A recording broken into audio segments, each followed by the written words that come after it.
The political self is that the conceptually discrete categories of inner and outer in reality constantly interact, shape, and inform each other. An important prelude in studying political self is to understand the concept of politics.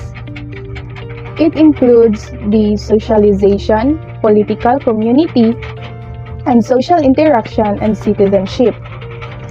Politics is an important part of human development because it promotes ideologies and democracy, citizenship, human rights, freedom, family, health, and other social issues. It serves as the mechanism in which individuals develop power and understand proper functionings of a democratic society as a citizen.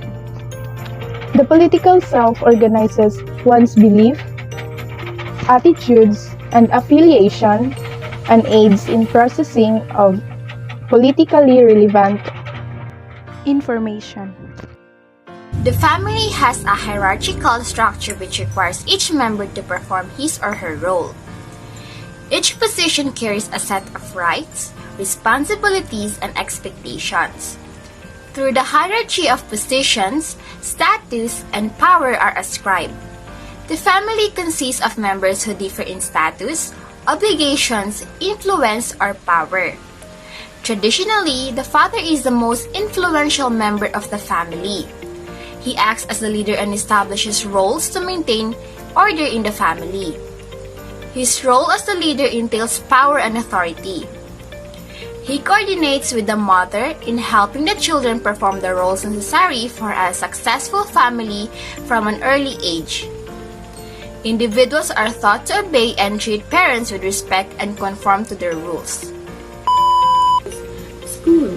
School teach moral. We all know that the school teach moral, spiritual, and political values. So, according to my research, schools are expected to contribute to preparing students for engagement citizenship.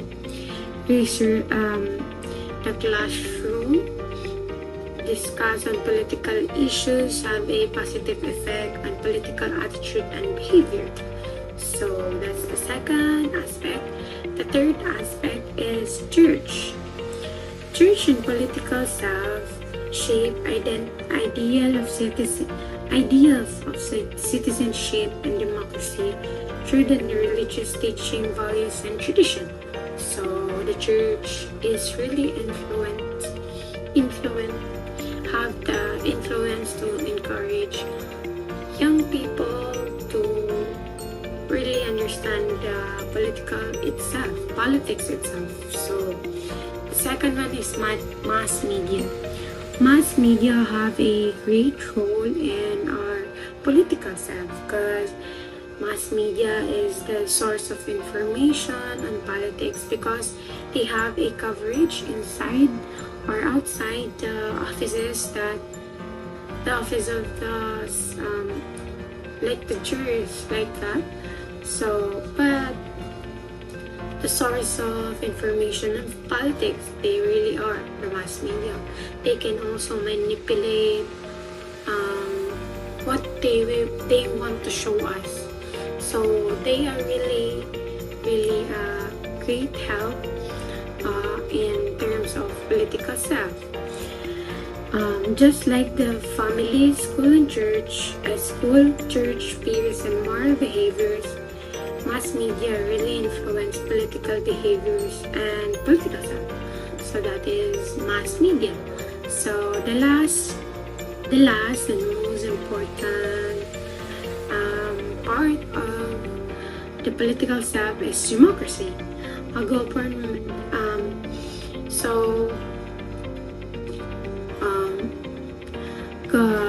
democracy is a government in which the supreme is vested in and exercised by the people directly to indirectly through a system and presentation. Some of you may ask, are we a democratic country? So the politics of the Philippines take place within three branches of governmental system. The country is a democracy. Yes, it is. Because it is led by a directly elected president to serve as both the head of the state and the head of government. Kendall, 1998. According to her, power is acquired and exercised by people in groups. Man in nature is a political nature. Stephen Anglins and Joseph. Their theory focuses on their central component of their identity. One's beliefs, attitudes, and affiliations. Ma Serena Jokno, 1997. Learn the knowledge, norms, values, motives, and roles. Social learning theory by Albert Bandura. It can be learned through observation and limitation. Cognitive theory. Mental activities of individuals are important determinants of behavior.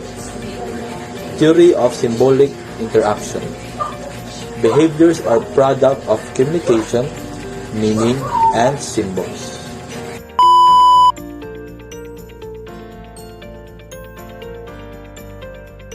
Hospitality is a Filipino trait that is known everywhere in the Filipino brand of hospitality respect for elders.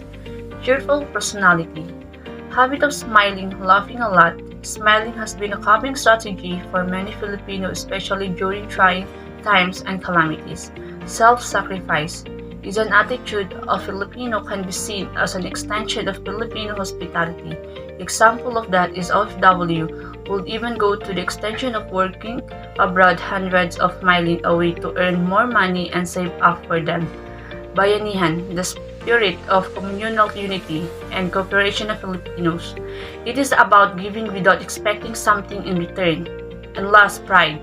Most Filipino hold their pride to raise our flag all around the world and to prove that Filipino are reckless.